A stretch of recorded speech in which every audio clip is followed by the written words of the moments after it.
Nah, OSPF ini adalah singkatan dari Open Source Feeds. Ya.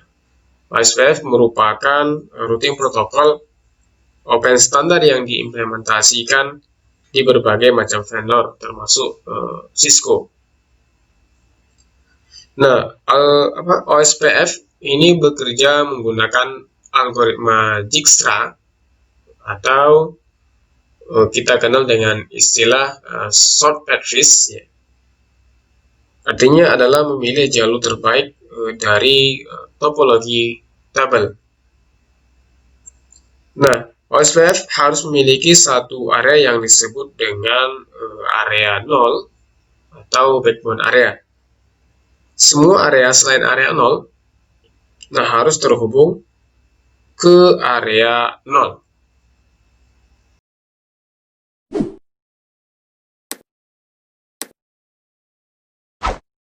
Untuk melakukan konfigurasi routing OSPF, maka kita harus mengikuti 3 tahapan. Nah, yang pertama adalah kita harus memilih routing protokol. Yang kedua adalah kita harus mengaktifkan atau mengadvertise directly connected network. Nah, di sini ada hal yang unik daripada routing yang lainnya adalah kita membutuhkan sebuah wildcard mask dan area ID untuk routing OSPF. Nah, apa itu wildcard mask? Nah, wildcard mask ini adalah inverse dari subnet mask. Nah, yang ketiga adalah pembuatan router ID yang unik. Nah, algoritma short path fees ini menggunakan router ID untuk mengidentifikasi hop di sepanjang jalur. Nah, yang jadi permasalahan adalah router tidak memiliki generic router ID bawaan, ya, sedangkan router harus diidentifikasi dengan router ID yang unik. Nah, oleh sebab itu, pembuat OSPF ini memutuskan untuk pemilihan router ID ini dilakukan dengan 2 cara. Nah, cara pertama adalah IP address loadback tertinggi. Nah, ini secara default.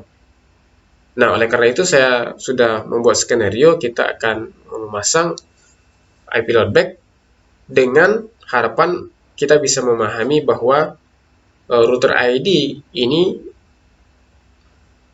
dapat kita lihat akan dijadikan sebagai router ID, ya, IP loadback. Nah, bagaimana jika tidak ada loadback yang kita pasang? Nah, maka yang akan digunakan adalah IP address tertinggi di interface fisik yang aktif. Nah, selain kita men-setting secara istilahnya dinamik, ya, secara dinamik, maka pada pembahasan berikutnya, ya, kita akan membahas bagaimana men-setting router ID secara statik. Oke, baik, langsung saja kita akan melakukan konfigurasi OSPF. Konfigurasinya sangat sederhana, ya. Ada 3 tahapan yang harus kita lalui. Nah, langsung saja di HRI router 1 kita, ya, aktifkan routing protokol. Nah, kita harus memasukkan proses ID. Nah, dari 1 sampai 65, 535. Nah, untuk proses ID antara router 1 dengan router yang lainnya ini tidak harus sama. Ya, artinya boleh berbeda. Nah, tapi pada praktek ini kita akan menggunakan proses ID yang sama saja. Kemudian kita akan melakukan advertise network, ya, directly connected, ya, di masing-masing router. Network ini dulu 192.168 dikenal. Nah, kemudian kita harus memasang wildcard mask. Nah, wildcard mask ini adalah kalau saya istilahnya menyebutnya rumusnya adalah full subnet mask, ya. Artinya 255, 255, 255, 255, di 4 blok tersebut adalah 255, dikurangi dengan subnet mask dari network tersebut. Nah, sehingga hasilnya adalah dikurangi dengan 255.0, berarti hasilnya 0.0255. Ini kelebihannya, kelebihan. Ya, kemudian area, pasang areanya adalah 0. Ya, selanjutnya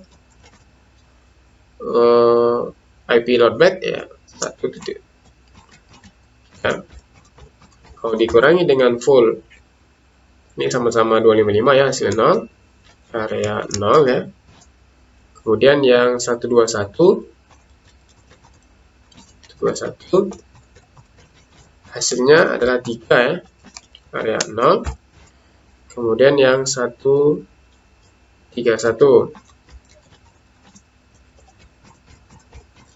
0, area 0. Oke. Selanjutnya lakukan konfigurasi yang sama di hari router. Terminal router OSPF 1 ya. Kemudian ini 121 0.0 3 area 0 network loadback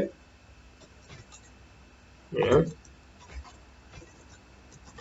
2.2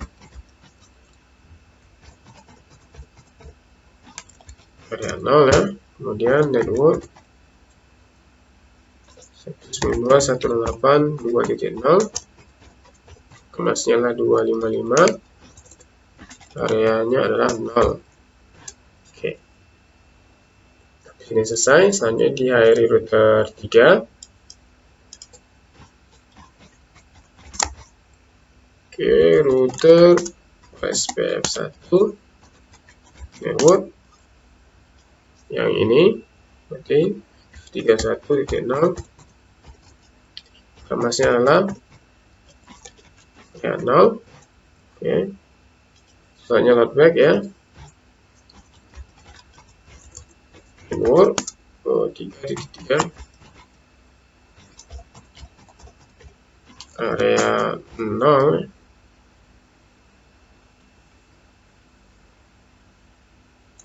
Oke. Network 192.1.3.0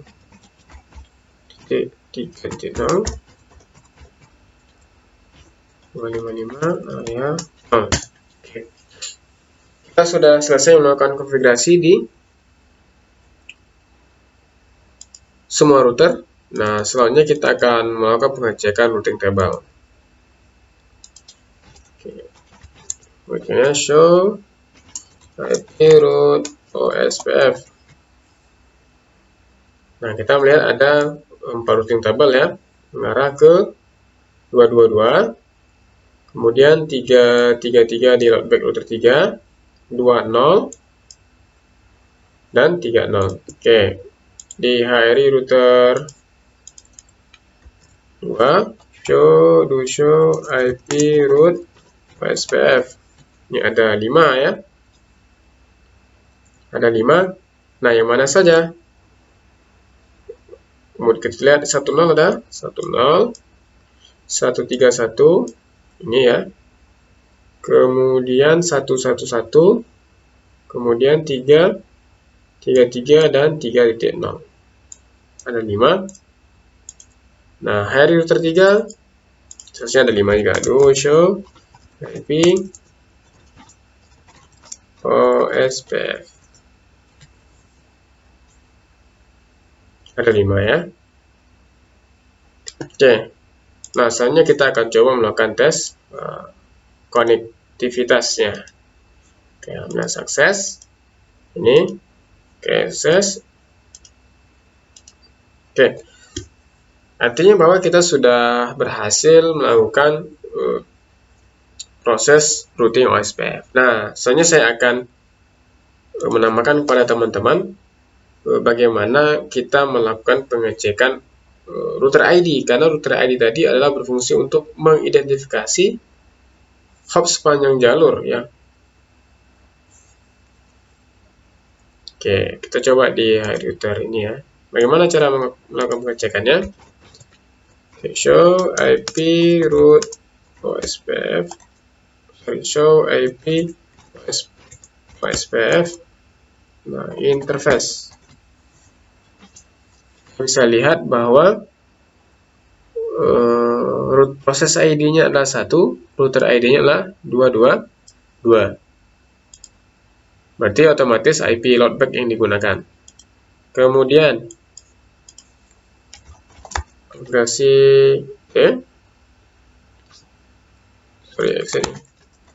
show IP OSPF interface. Lihat seharusnya root ID-nya adalah 1 ya. Kemudian di router 3 show IP OSPF interface. Ini adalah, nah, tadi ada dua kemungkinan jika kita melakukan setting loadback, maka loadback secara default akan menjadi router ID. Nah, bagaimana jika kita tidak men-setting IP loadback? Maka secara otomatis router ID menggunakanlah IP address tertinggi di interface fisik. Nah, kita akan coba matikan ya loadback yang ada di HRI router 2 ya. Oke, no router loadback 2.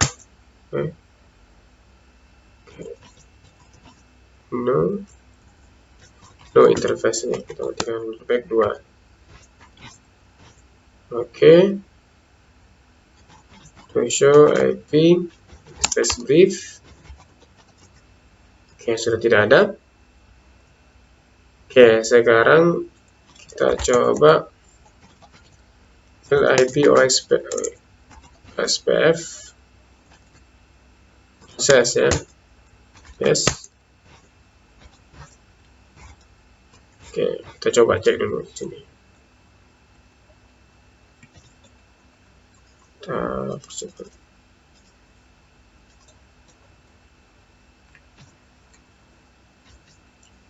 Oke, masih ada ya. Kita coba. Ini dia kalau kita menggunakan interface.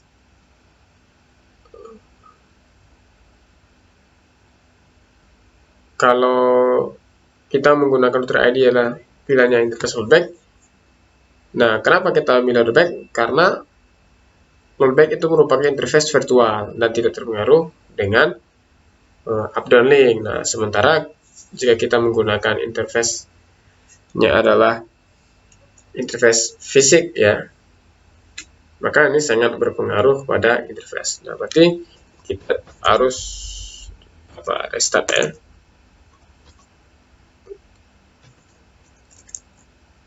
Kita simpan dulu konfigurasinya.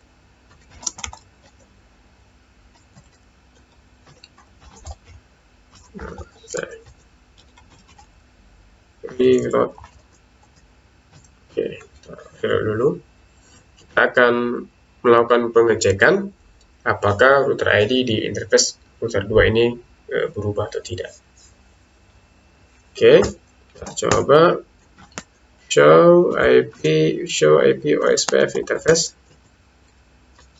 Nah, kita bisa lihat ya, router proses ID 1 dan router ID-nya adalah IP tertinggi di interface tersebut.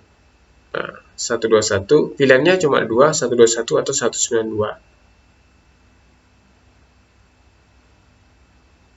Nah, berarti intinya adalah 192.168.2.1. Nah, kita juga bisa menggeser router ID adalah secara statik.